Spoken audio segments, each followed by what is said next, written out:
down, and we have all of these tents lined up on the street.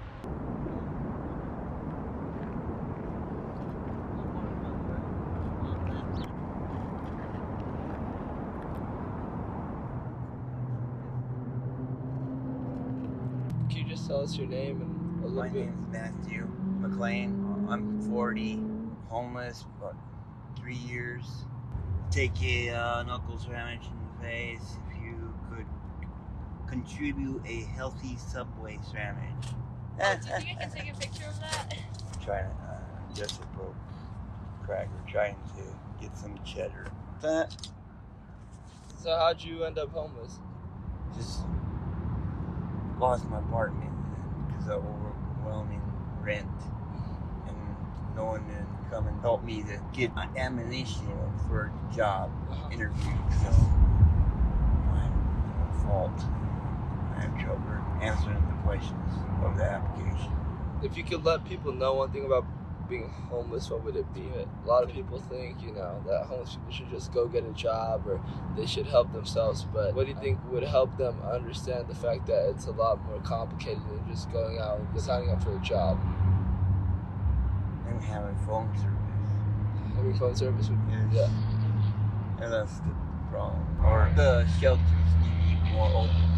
How do you deal with the weather changes? Because I know it was raining really hard just a few days ago. Well, I'm cleaning up the aftermath. So I have to take all my clothes and take it to a laundromat.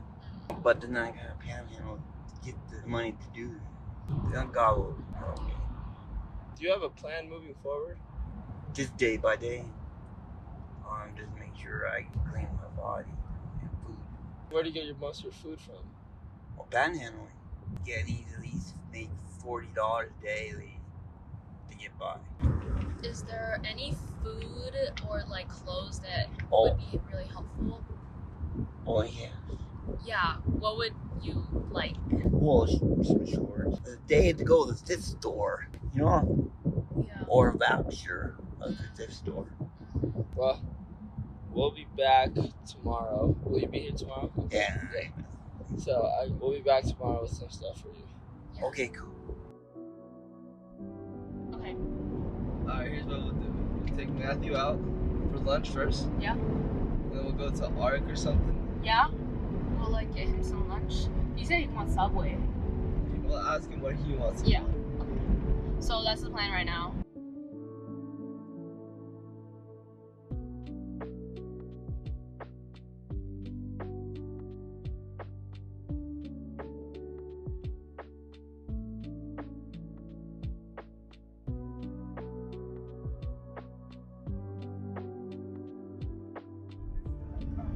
Excuse me, sir? If you meet us down there, we can take you to lunch. Yeah. Okay. Drink, Coke or something. Okay. Alright, we'll be back. I'm gonna be gone tomorrow. Yeah, of course.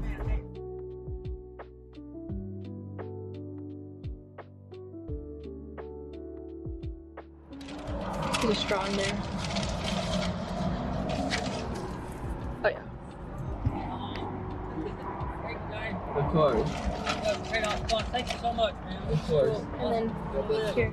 Thank you. And then like quarter pounder. Nice day. Yeah, of course. Would you like this too? Sorry. Okay.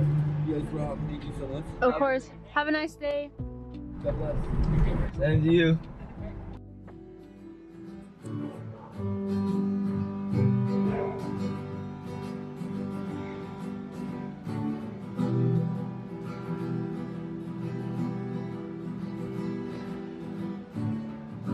About to start out. My name is Richard John Connor. Nothing to do with the Terminator. Thank God for Terry Lee, because she's the one that brought me here. I was homeless, and otherwise I'd probably be dead out on the street now. She saved my life, actually. When I was homeless, I was staying at a shelter for the homeless, and my pants caught on fire there. And my leg got third-degree burns, and it got gangrene because the nurse didn't know how to treat burn wounds. So they had to amputate my leg, crippled the rest of my life now, but my life's almost over anyway. If you wouldn't mind, what's one of your worst experiences you had while you were homeless? My leg getting amputated, really. I'm so sorry about that. Well, I'm going to tell you a little bit about our project. We're trying to figure out two things, essentially. One, how does homelessness really start? Like, how do people end up on the streets? Yeah. And how we can help solve that problem. My family kicked me to the street after I lost my leg because they said they couldn't take care of me. And I ended up in Cherry Creek, where Terry Lee was head administrator there. When she came over here, she brought me over here from there. If you wouldn't mind, would you tell us a little bit what life was like out on the streets? Yeah, it's terrible. Yeah. Yeah. They don't really have enough for the homeless around here. I had a really good life until I moved up here and then became homeless. If you wouldn't mind, just tell us a little bit about your history. I was a drug addict for a long time, since I was like 14. And Terry Lee helped me out a lot there because when she brought me here, I've been clean ever since. And I wouldn't have been if I was still on the street. Ever since you've come here, how has your life changed? This gave me hope again. Terry Lee gave me hope. Because I had a stroke back in 2012 and it left me totally blind, both eyes for 10 years with no hope of seeing again. So I used to pray a lot that I wouldn't wake up tomorrow morning. I think that was selfish of me because of my kids, you know. And then I started praying that I'd get out of this depression I've been in. I'm still really depressed. I haven't got out of that yet. And I had two other sons back in 2006. They both drowned up in Vermont. The little girl fell through the ice and they seen her and they tried to save her. All three of them drowned. So that was really traumatic for me. Because I always thought your kids supposed to outlive you. You know, not you outlive them. But enough about that. I don't want to start crying. That's all right. Yeah. And what's your favorite thing about being here? Got hope again. I want to go back to school. I need to go back to school and extend my education.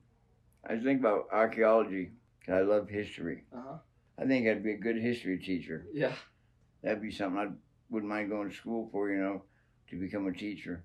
Well, you're kind of being a teacher now. All the kids at our school are going to learn about this. Oh, really? That's cool. Yeah. You know, don't give up. Keep going for education because we need smarter people to run this country. I hope the kids that see this take heed and listen to it. Do you have any other pieces of advice? Family's the most important thing in the world. I thought I brought my kids up right because they watched me take care of my mother the last 2 years of her life. She died of lung cancer. I thought my kids might have caught a lesson from that, but they didn't. They kicked me to the street. So we can't take care of you. You guys are probably the first visitors I've had for a long, long time. Yeah, I'm glad you're here.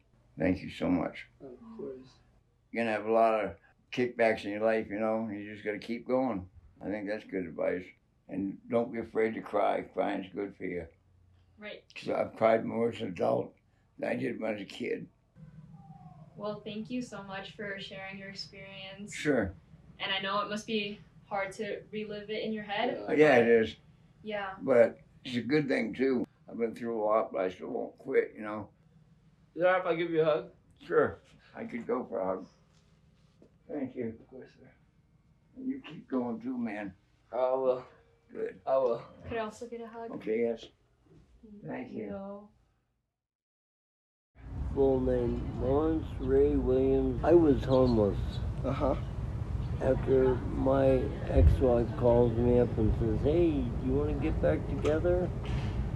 I said, "Sure, why not?" Had you been divorced or just separated? Divorced, yeah. And my first wife had killed herself like a few years back. It was pretty intense. So, yeah. You were saying you're helping your ex-wife pay off her rent?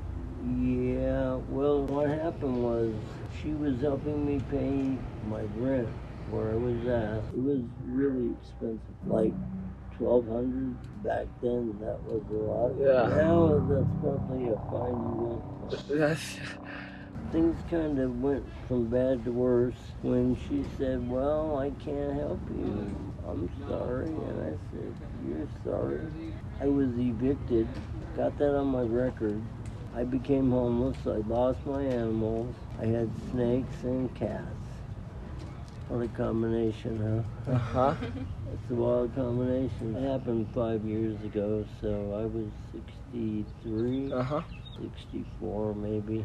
And I had friends that said that they would not let me go into that, but they didn't realize that I needed as much care as I did.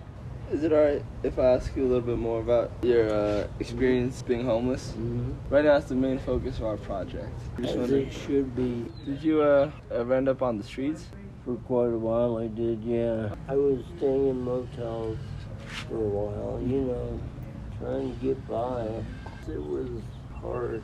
It was just plain hard. Shelters are not doable as far as I'm concerned. What was wrong with the shelters? Oh, they just warehouse people and stack them, you know. I guess they have to do that.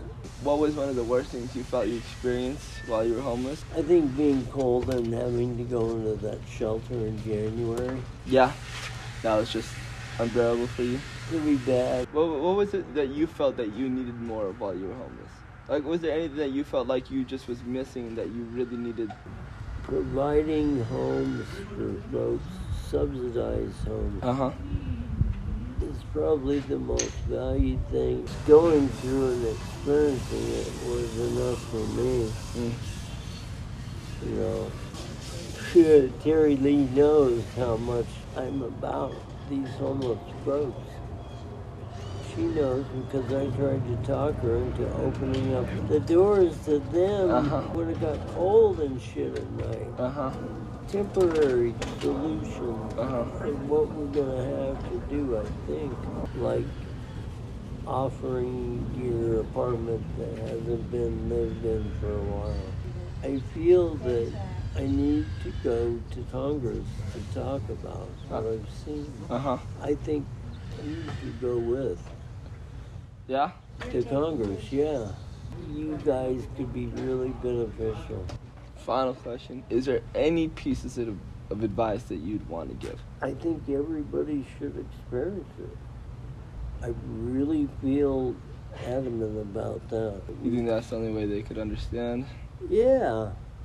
Is to walk a mile in the shoe. It's like anything we can do to increase the awareness, I think. Absolutely. That's all we're looking for. Bring it to a point of, hey, you would not want your kid to experience this. So good luck and God bless you for being here. Thank you so much. Thank you so much. All right. Sorry if I give you a hug? Very good. Yes, please. Please do. Yeah. Could I also get a hug? Yes, I'm in the hug. Thank you so much for answering our questions. Yes, yes, yes.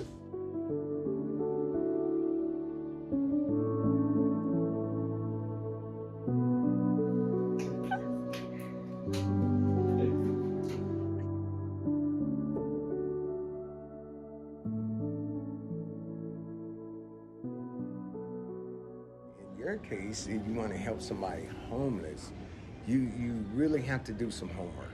I wouldn't want to try to put it in a category. Like a one-size-fits-all. Yeah, yes, exactly. The first thing you want to do is listen to them.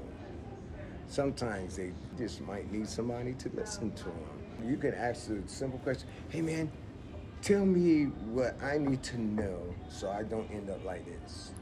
Make them think. What did you learn this morning when you didn't cuss somebody out? Why are you not doing it now? You didn't make them think. And now you're getting in touch with your emotions, your feelings, whatever happened to your morals and values. You know, all that's out the window. Because when you're homeless, you're sitting out there, you don't care. You care about one person, and that's you.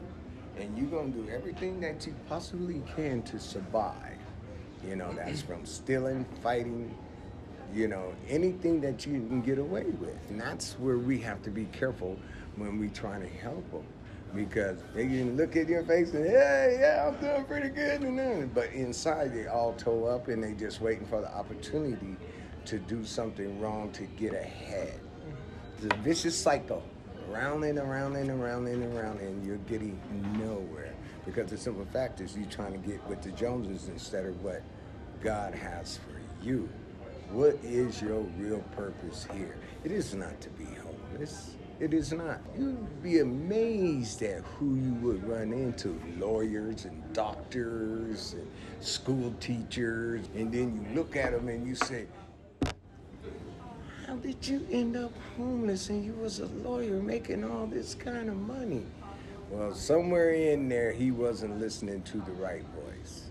And so it's trying to get them to think about their situation, how you're gonna get out of this situation, and what is gonna be your response when something happens that is out of your control. I mean, you gotta watch what you say and how you say it to people if you want them to open up to you. I would definitely be on my P's and Q's. Some of them will tell you, some of them will just walk away from you. But it's all about listening to them and don't judge them. Oh, whatever you do, don't judge them, because they'll come back on you so hard that you be like, whoa, I didn't mean to. You know, it's all about how you present the question. What is your motive behind asking that question? And what are you gonna do with that? Are you gonna apply it to your lifestyle, or are you gonna apply it to your book? When I look at how I got homeless, it would have been because it was all about me, myself, and I. I came through this program in 13.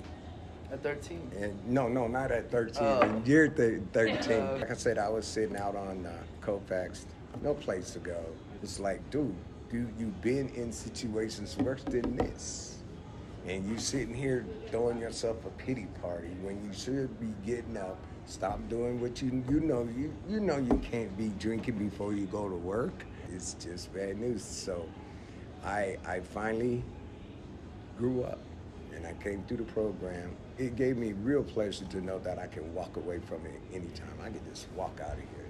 You can't say nothing to me. I ain't going to jail. I didn't do it for the police or the judge or the probation officer. I did it for me. It was for me personally. You know, you get evicted from an apartment and you don't know if you could get an apartment because of that. This is the perfect place to find out. Just put an application in there. It might cost you $25. That's okay, but the answer that you get is going to be worth more than $25. And that's why the overturn here is tremendous. But you get some good guys, and you get some guys not so good. You know, nobody's perfect. But if I can get that one, that's my payday. It's more an individual thing, you know. I mean, some of them are so hurt and broken that they don't want to be fixed. How do we help them want it? Listening to them and talking to them and building a relationship with them. If I run up on a problem, you'll help me instead of degrading me. That's what I like to do. When it all boils down to it, the individual has to want it. I don't care how much help we get them. You just don't want to go see the first one. Here you go.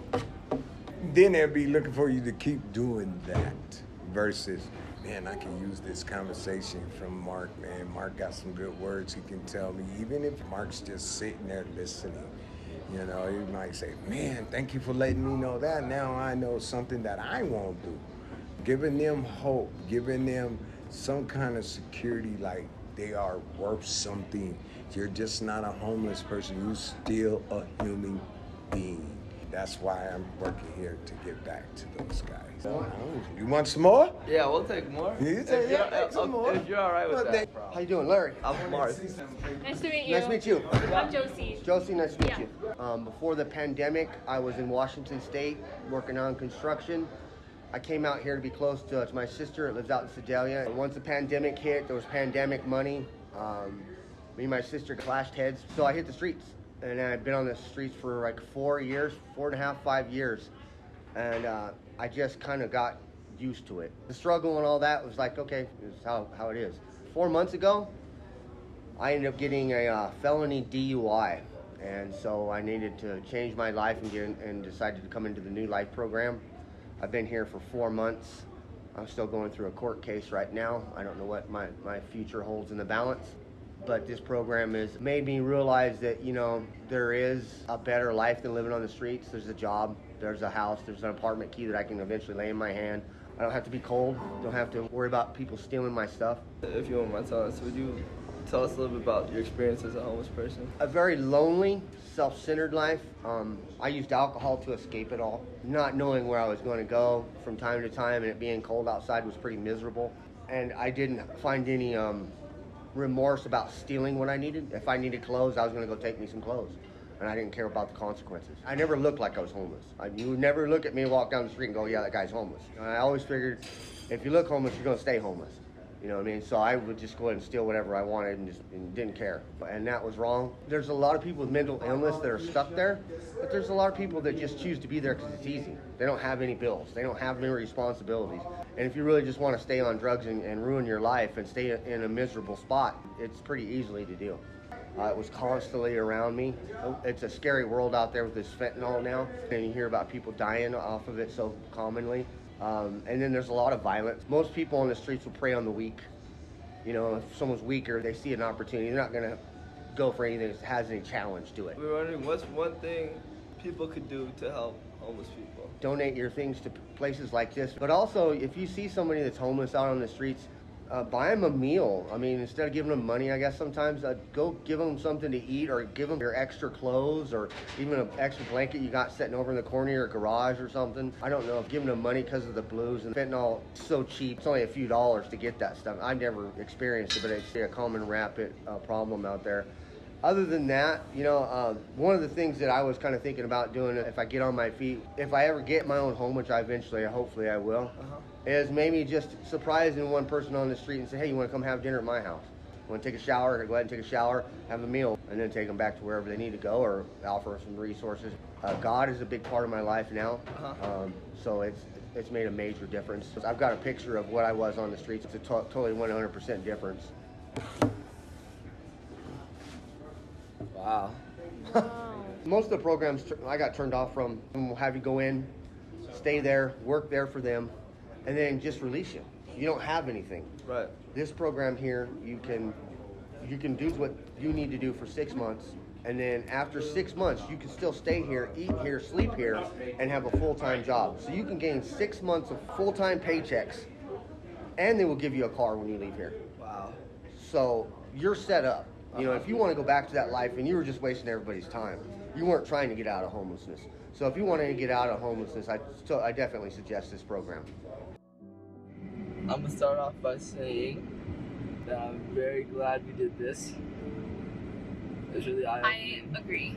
I personally don't go out on the street and talk to people. I mean, I have. You have? This is when I was 7. I was at the daycare. The woman who ran the daycare always would help people. One day we were out, and she asked me to go get a box of cheese from the back of the bus. And I thought they were for us to eat. And she took the box from my hand, and I thought she was going to open them. But she handed them to the homeless man on the street. And I was really confused. And she explained, you know, like, oh, he needs it more. 10 years later, around the same exact area, there was this guy who was homeless on the street. So I told him to get in my car. And me and my brother took him out to eat. And he was 19. He had run away when he was 17 because of circumstances at home. So he ended up getting a place for rent, and then he lost his job, and then he ended up homeless. When I was in elementary school, we passed by a homeless guy, and I wanted to give him money, but I obviously didn't have money. So I told my mom, but we were already like going straight, and my mom just had to like keep going straight, she couldn't turn. And so I started crying. I started crying so hard, and then my mom was like, okay, we're gonna turn back. We like ended up going up to him and like giving him some stuff, and then we like talked to him for a little bit. It was eye-opening in the fact that you really can't like cast a net. You need to take it one case at a time. Different people are at different levels in their life, different points, so they just need different styles of help. People become homeless in different ways, and they have different starts to how they become homeless. They have different mental capacities for their situation, or they like think about their situation in different ways, different mindsets. There's some validity into what Lawrence was saying about you have to live it to know what it's like. The first day we were taking photos, it was like raining like crazy out, and we thought that sucked, but like I could only imagine how it felt for the people who are homeless out in tents, or people who have disabilities having to deal with that. I think Lawrence is right that we really don't have a full picture of what it's like. For that reason, we really should be kind and really patient with homeless people. because they have experienced what someone may experience in 10 different lifetimes all in one. Like Richard's story, I just felt so bad. I almost cried because it's just like the fact that someone's been through that much and still going along with their life, trying their best to be a happy, sincere person. It's just crazy. Anything that you do would literally help, especially human connection. And then you can like put that human connection in with a meal or offering them a shower in your house. Like everyone else was saying, the money kind of puts a barrier between you and the person that is experiencing homelessness. On the other hand, a meal or a conversation or like you offering something, I think does more than just handing them money. I can't believe that. That is crazy though, that we're done. I know. She's gonna cry. Mark and Josie signing off.